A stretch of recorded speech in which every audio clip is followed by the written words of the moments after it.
क्या आपने सोचा है कि एक पायल की मीठी सी आवाज भी किसी को अंदर तक डरा सकती है? क्या हो जब एक व्यक्ति को लगातार पायल की आवाज सुनाई दे और दूर दूर तक कोई भी दिखाई ना दे, और वह आदमी उस पायल की सच्चाई जानने के लिए दर बदर भटकने लगे? और क्या होगा जब वह व्यक्ति उस पायल की सच्चाई जान लेगा? क्या वह सच्चाई जानकर डर के भाग जाएगा या फिर उस पायल को मुक्ति दिलाएगा? जानेंगे इस कहानी के माध्यम से। तो चलिए कहानी को शुरू करते हैं। राजवीर आज अमेरिका से अपनी पढ़ाई पूरी करके वापस अपने घर पंजाब आ रहा था।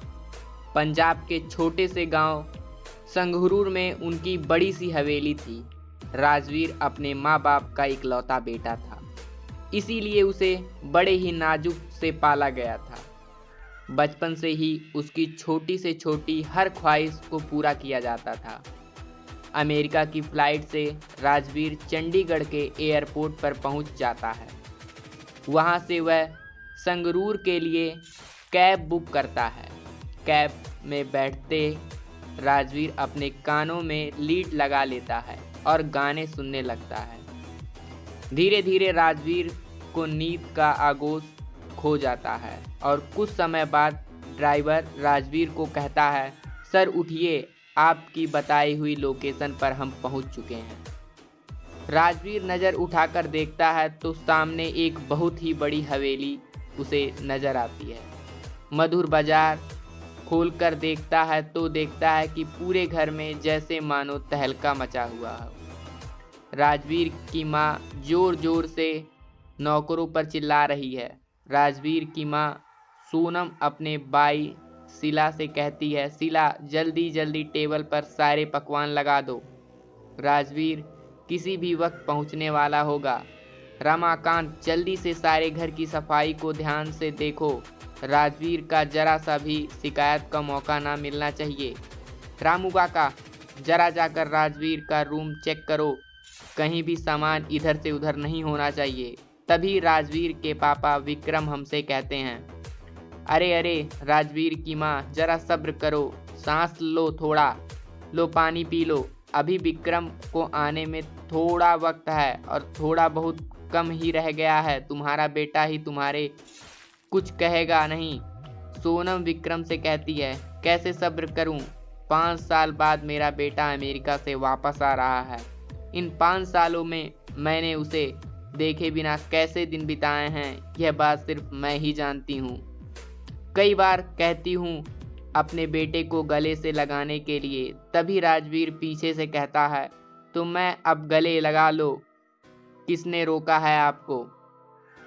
सोनम जो राजवीर की माँ थी, उसे राजवीर को अपने सामने देखकर बहुत खुशी के मारे उसको भागकर गले लगा लेती है और कहती है, बेटा तुम तो शाम को आने वाले थे ना।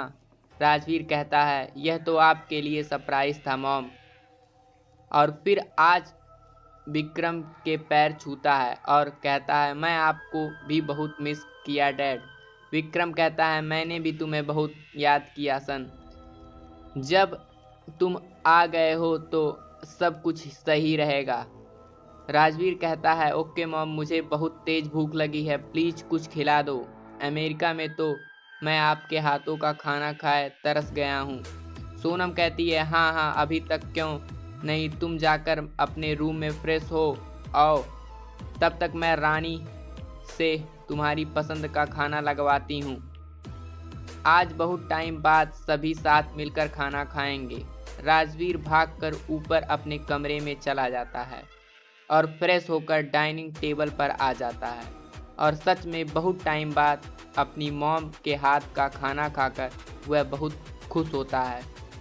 खाना खाने के बाद राजवीर कहता है, ओके मॉम, मैं थोड़ा थक गया हूँ, जाकर थोड़ी देर आराम कर लेता हूँ, शाम को मिलते हैं। और यह कहकर अपने कमरे में चला जाता है। विक्रम सोनम से कहता है, ओके सोनम, मैं भी जरा ऑफिस हो आऊँ, मुझे भी एक मीटिंग में जाना है। यह कहकर विक्रम भी अपने मीटिंग के लिए घर से निकल जाता है। रात का वक्त था, करीब 9 बजे राजवीर के पिता विक्रम घर पर आते हैं। बहुत परेशान नजर आ रहे होते हैं। तभी विक्रम अपने रूम से निकल कर आता है और कहता है, डैड आप, क्या बात है, आप बहुत परेशान लग रहे हैं। विक्रम कहता है, हाँ बेटा, दरअसल आज जो मीटिंग हुई थी उस मीटिंग में मिस्टर ओबेरॉय ने हमें अपने कंपनी में बुलाया है मनाली, पर मैं वहाँ नहीं जा सकता क्योंकि मुझे ठंड इलाके में जाने में दिक्कत शुरू हो जाती है और डॉक्टर ने मुझे दूर के ड्राइविंग करने के लिए मना किया हुआ है। तभी सोनम किचन से आती है और कहती है, बस इतनी सी बात के लिए आप इतना परेशान हो रहे हैं? अरे आखिर हमारा राजवीर किस दिन काम आएगा? उसने अमेरिका में इतनी पढ़ाई की है, वह आपकी एक छोटी सी मीटिंग तो हैंडल कर ही सकता है। यह सुनकर विक्रम राजवीर की तरफ देखने लगता है तो राजवीर कहता है, वह सब ठीक कर देगा मॉम, पर अभी मुझे हमारी कंपनी के बारे में कुछ नहीं पता है। मैं कैसे मिस्टर ओबेरॉय की मीटिंग को हैंडल कर पाऊंगा?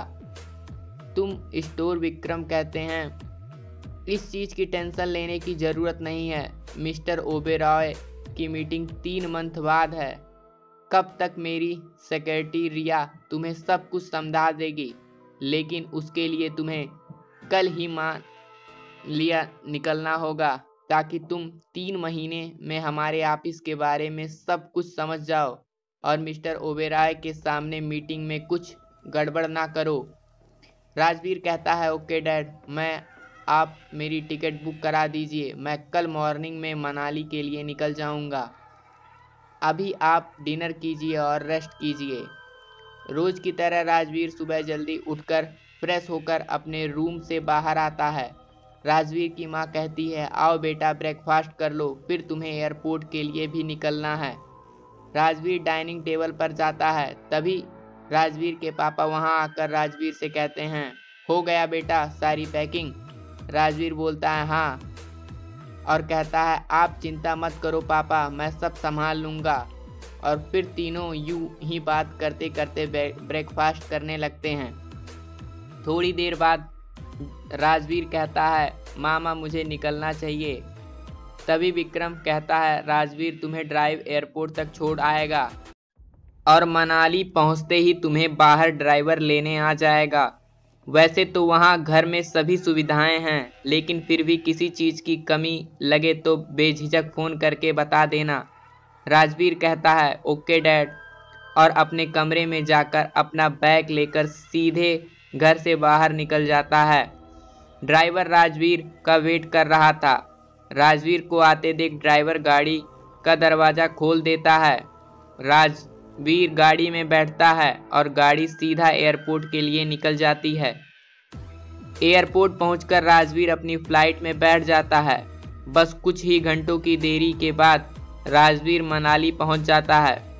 मनाली रिपोर्ट पर पहुंचकर राजवीर देखता है बाहर ड्राइवर राजवीर नाम का बोर्ड लिए गाड़ी के पास खड़ा है। राजवीर उसके पास जाता है और गाड़ी में बैठ जाता है। ड्राइवर गाड़ी में बैठकर गाड़ी चलाता है और निकल पड़ता है।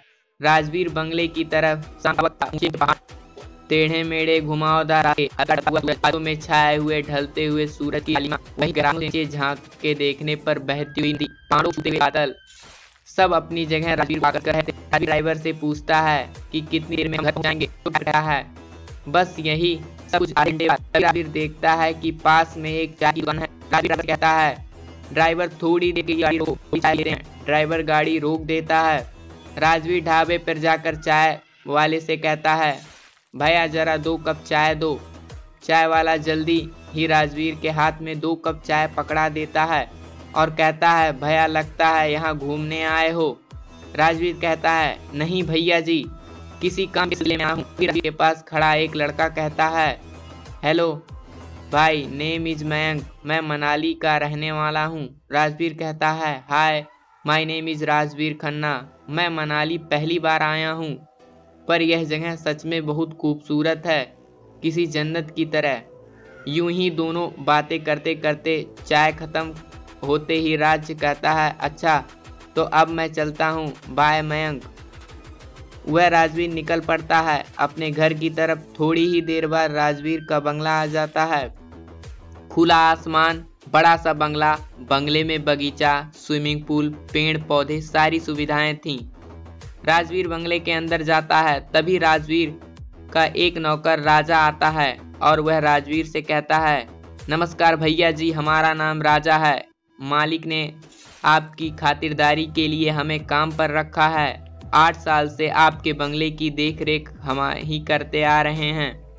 राजवीर कहता है, नमस्ते राजा भैया, आपसे मिलकर खुशी हुई, पर मैं बहुत थक गया हूँ। मैं फ्रेश होकर आता हूँ, फिर आपसे बात करता हूँ। बिल्कुल साहब, आप जाकर फ्रेश हो जाइए, तब तक हम आपके लिए डिनर की तैयारी करते हैं। राजा भी अपने कमरे में जाता है और जाकर खिड़की के पर्दे खोल देता है। बंगले के पीछे ही एक झरना बहता था। उस समय भी ठंडी ठंडी हवाएं उसके कमरे में भी आ रही थीं। क्यारियों की फूलों की सुगंध धीमी धीमी उसके कमरे को खुशनुमा बना रही थी। राजवीर ने यह सब पहले कभी महसूस नहीं किया था। वह यहाँ कर बहुत खुश था। वह जाकर बाथरूम में जल्दी से फ्रेश हो जाता है। फ्रेश होकर जैसे ही वह तैयार होने लगता है, तभी उसकी सेक्रेटरी रिया का फ़ोन आता है। रिया राजवीर से कहती है, hello sir, my name is रिया।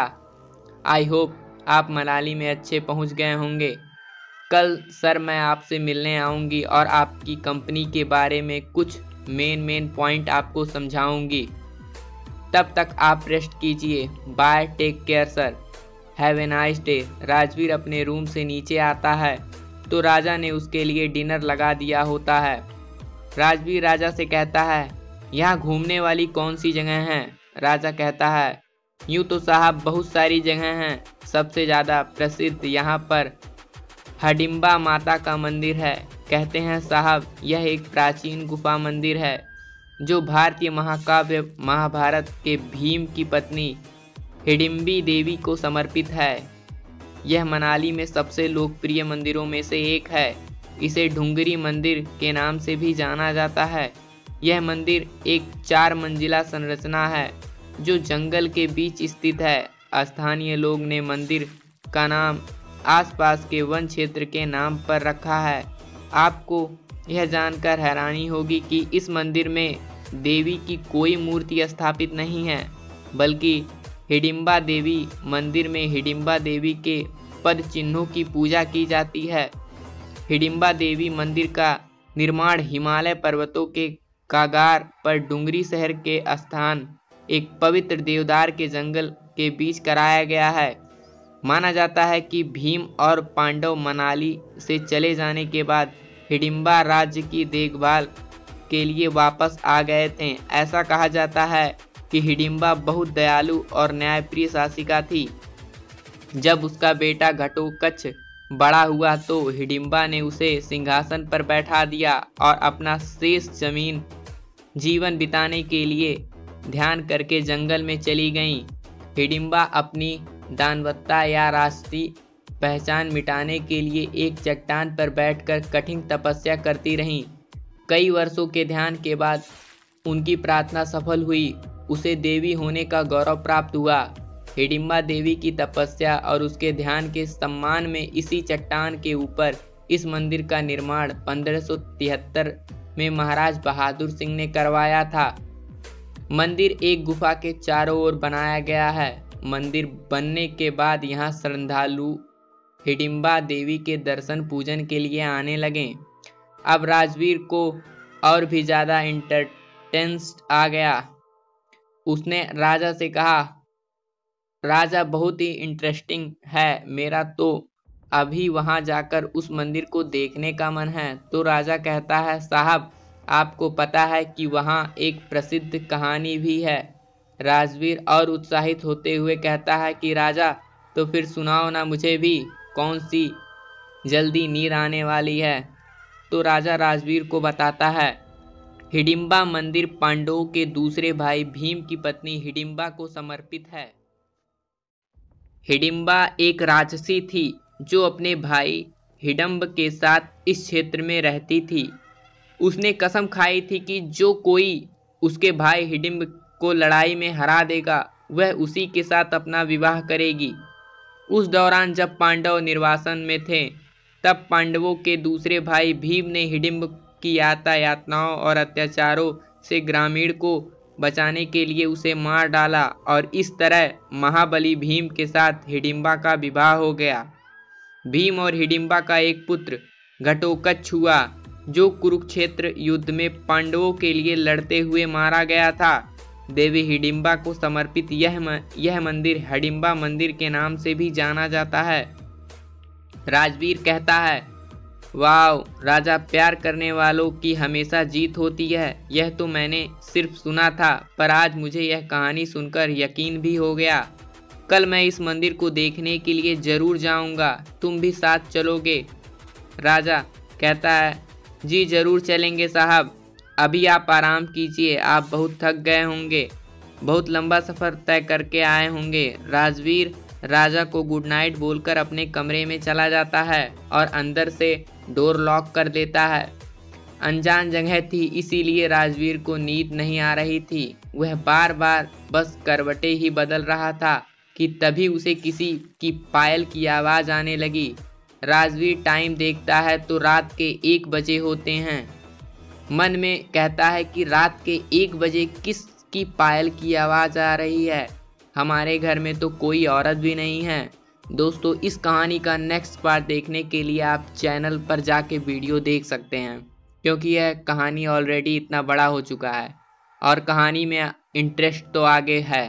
तो कहानी आप ज़रूर देखिए जाके चैनल पर, और चैनल को ज़रूर सब्सक्राइब